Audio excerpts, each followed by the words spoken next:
సమస్త ప్రజానికానికి నమస్కారం అండి. నేను చిరంజీవి కొడుకుగా శాస్త్రీయ ఆధారం కావాలని హ్యూమన్ రైట్స్లో దరఖాస్తు ఇచ్చినాను. జడ్జి గారు ఏమన్నారంటే ఇది ఈ పరిధిలోకి రాదు, రెగ్యులర్ కోర్టుకి వెళ్ళాలన్నారు. నేను రెగ్యులర్ కోర్టుకి వెళ్తాను, నేను అన్నిటికీ సిద్ధంగా ఉన్నాను. ఎందుకంటే నేను పుట్టింది చిరంజీవి గారి ఇంట్లోనే, సంవత్సరం కాలం పాటు వాళ్ళతో ఉన్నాను. అది ఎప్పుడు తెలిసింది నాకు? పసివాడి ప్రాణం సినిమా చూసిన తర్వాత తెలిసింది.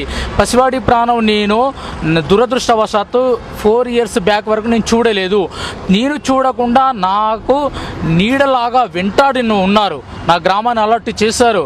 నేను ఫస్ట్ మలయాళంలో నటించాను, తర్వాత రీమేక్ తమిళం, తర్వాత పసివాడి ప్రాణం. ఫస్ట్ ఏంటంటే నేను చిరంజీవి కొడుకును. ఎలా అంటారా, చిరంజీవి సురేఖ గారు పుట్టిన పెద్ద కొడుకును. కొన్ని అనివార్య కారణాల వల్ల రాజ్యలక్ష్మికి పడేశాడు. రాజ్యలక్ష్మినే నేను తల్లిగా భావించి వాళ్ళ దగ్గర మొన్నటిదాకా పెరిగాను. ఎప్పుడైతే పసివాడి ప్రాణం సినిమా చూశానో అప్పుడు నీ రియలైజేషన్ అయ్యి నా ఓన్గా నేను కష్టపడుతూ దర్యాప్తు చేపట్టాను. 4 సంవత్సరాలు సుదీర్ఘంగా దర్యాప్తు చేశాను. చేస్తే నేను చిరంజీవి కొడుకునా నేను తేలిన తర్వాత ఆయన నాకు చేయబడతాడని ఒక 1 year చూశాను, చేత పట్టలేదు. నాకు వాళ్ళ చరిత్ర అంతా తెలుసుకున్నాను. ఎవరి చరిత్రలోనైనా బహుభార్య ఉంది, చాలామంది ఉన్నారు, అదందరికీ ప్రజలందరికీ తెలిసిన విషయమే. ఇప్పుడు నన్ను ఆయన కొడుకుగా చేయి పట్టాలి. లేని ఎడల నేను శాస్త్రీయతంగా ఆధారం కోసం అంటే DNA పరీక్ష కోసం నేను హైకోర్టుకి వెళ్తాను, సుప్రీంకోర్టుకి వెళ్తాను, జాతీయ మానవ హక్కుల కమిషన్ దగ్గరికి వెళ్తాను. ఎక్కడికి వెళ్ళడానికైనా నేను రెడీగా సిద్ధంగా ఉన్నాను.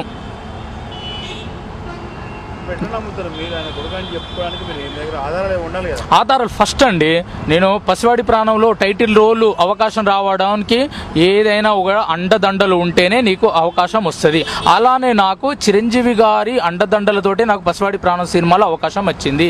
నేను నటించిన తర్వాత నా పేరు తొలగించి సుజిత అనే అమ్మాయి నటించినట్టు లోకమంతా ప్రచారం చేశారు. ఆధారం అంటే ఇప్పుడు ఆధారం కోసం నేను DNA పరీక్ష నేనండి. సుజిత్ అస్సలు కాదు, 100% కాదు. దానిలో పేర్లలో కూడా మాస్టర్ సుజిత్ అని పడుతుంది. ఇప్పుడు చిన్నప్పుడు బేబీ శ్రీదేవి గారు, రోజారమణి గారు మగ పాత్రలు వేశారు. స్క్రీన్ మీద బేబీ శ్రీదేవి అనో లేక కుమారి రోజారమణనో లేక బేబీ రోజారమణనో పడుతుంది. ఇక్కడ నేను నటించాను కనుక పసివాడి ప్రాణంలో మాస్టర్ సుజిత్ అని పడింది. నటించినట్టు గుర్తుంది. అయితే నేను సినిమా చూసిన తర్వాత గుర్తొచ్చింది. సినిమా చూసిన తర్వాత అది నేను మానసిక శాస్త్రాన్ని కూడా ఆశ్రయిస్తా, సైకాలజిస్ట్ను. ఆ సినిమాలో షూటింగ్లో జరిగిన విశేషాలన్నీ కళ్ళ కట్టినట్టుగా గుర్తొచ్చినాయి. అప్పుడు నన్ను నటించగా నన్ను మానసికంగా ఏ విధంగా ప్రిపేర్ చేశారు డైరెక్టర్ గారు అది కూడా గుర్తొచ్చింది. నేను పెంపకంతల్లి రాజ్యలక్ష్మి దగ్గరనే వెన్నంపల్లిలో పెరిగాను. పేదరికంలో, కఠినమైన పేదరికంలో ఉంటూ గవర్నమెంట్ స్కూల్లో చదువుతూ కాలేజ్ చేశాను. డిస్టెన్స్లో MA చదివాను. నా బ్లడ్లోనే నటన ఉంది కాబట్టి ఏకపత్రాయమైన ఫస్ట్ ప్రైజ్ ఇంటర్మీడియట్లో వచ్చింది. తర్వాత నేను నటుడు కావడానికి మళ్ళీ నేను ఫిలిం నగర్ వచ్చి చాలా కష్టాలు పడుతూ జూనియర్ ఆర్టిస్ట్గా, కంపెనీ ఆర్టిస్ట్గా, సుమారు 80 సినిమాలు, డైలాగ్ ఆర్టిస్ట్గా, క్యారెక్టర్ ఆర్టిస్ట్గా, ఇప్పుడు హీరోగా దావు సినిమాలు నటించాను. టాకీ మొత్తం అయిపోయింది, 80% సాంగ్స్ బ్యాలెన్స్ ఉంది. ఈ తరుణంలో నాకు పసివాడి ప్రాణంలో నటించాను కదా, అయితే నా పేరు ఎందుకు తొలగించారని నేను విశ్లేషించుకున్నాను. పసివాడి ప్రాణం సినిమా వచ్చిన తర్వాత నా చిన్ననాటి గుర్తులు జ్ఞాపకం వచ్చినాయి. పవన్ కళ్యాణ్ గారు నన్ను ఇంట్లో ఎత్తుకుని ముద్దాడారు, ఫోటోలు దిగారు. తనకు కూడా తెలుసు, ఎందుకంటే ఇదేమో బ్రహ్మజయం కాదు, నేను ప్రపంచాన్ని జయించినట్టు కాదు. నాకు నిజాలు కావాలని DNA పరీక్షకు వచ్చిన. ఇది పెద్ద అది ఘనకార్యం ఏం కాదు.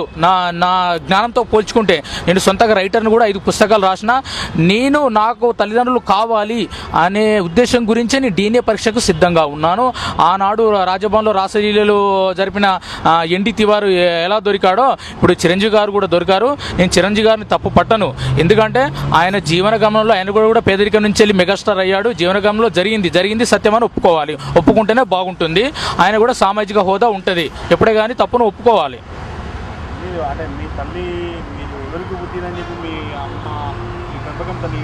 అయితే నాకు ఎట్లా అంటే 8 నెలల క్రితం ప్రసాద్ ల్యాబ్లో ఉన్నానండి. సడన్గా సురేఖ గారు వచ్చి నేను ఇటు చూసుకుంటున్నాను, బిడ్డ మన ఇంటికి పోదాం పానంది. చూసేసరికి సురేఖ గారు అమ్మ నీకు నాకేం సంబంధం అనగానే క్షణంలోనే మళ్ళీ కారికిపోయింది. అదొకటి. సుమారు 10 సంవత్సరాల క్రితం అల్లు అరవింద్ గారు నా దగ్గరికి వచ్చి ఖరీదైన హోటల్లో తీసుకెళ్ళి కాఫీ తాగిపించారు. కాఫీ తాగిపించినప్పుడు ఆయన జరిపిన సంభాషణ ఏంటంటే, నీ హైట్ ఎంత అన్నాడు. 5.6 అన్నాను. ఆయన హైట్ కూడా అంతే అన్నాడు. ఆయన ఎవరు అని అడిగాను. నువ్వు ముందు కాఫీ తాగన్నాడు. తర్వాత నీకు సినిమాలో ఇంట్రెస్ట్ ఉందా అన్నాడు. ఉంది అన్నాను. నాకు హీరో కావాలి ఇంట్రెస్ట్ ఉందన్నాను.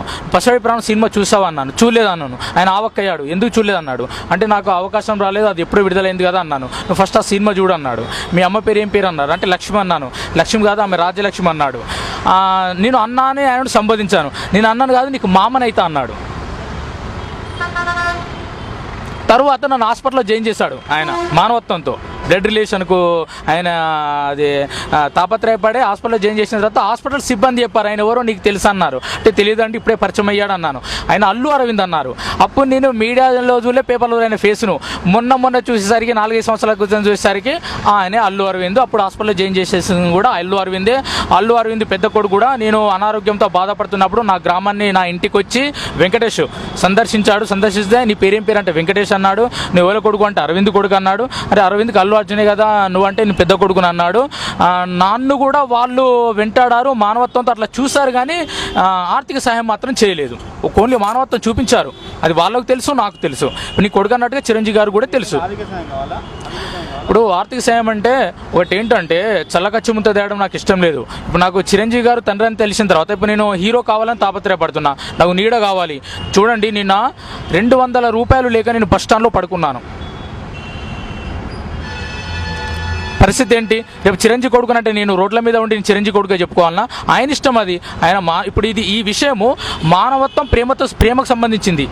రెండే, మానవత్వం ప్రేమకు సంబంధించింది, డబ్బుకు సంబంధించింది కాదు. మదర్ తెరెసా, అబ్దుల్ కలాం మానవత్వం ప్రేమతోటే నిస్వార్థంతో వాళ్ళు ప్రపంచాన్ని జయించారు, పేరు పొందారు ప్రపంచంలో. అలానే ఇది మాకు పలుకుబడి ఉంది కదా, మాకు డబ్బు ఉంది కదా అని, మాకు అన్ని బలాలు ఉన్నాయి కదా అని అలా ఉండకూడదు. నన్ను మానవత్వంతో స్వీకరించండి, ప్రేమతో స్వీకరించండి. మీరు వాళ్ళ నుంచి ఏమైనా ఆర్థిక సాయం వస్తే తీసుకుంటాను, వద్దనను. కానీ బలవంతం పెట్టడం నాది ధర్మం కాదు. ఎందుకంటే రేపు అంటారు నలుగురు డబ్బు కోసమే ఇట్లా ముందుకు వచ్చాడంటారు. నాకు డబ్బు కాదు, ప్రేమ కావాలి, నా తల్లిదండ్రులు నాకు కావాలి.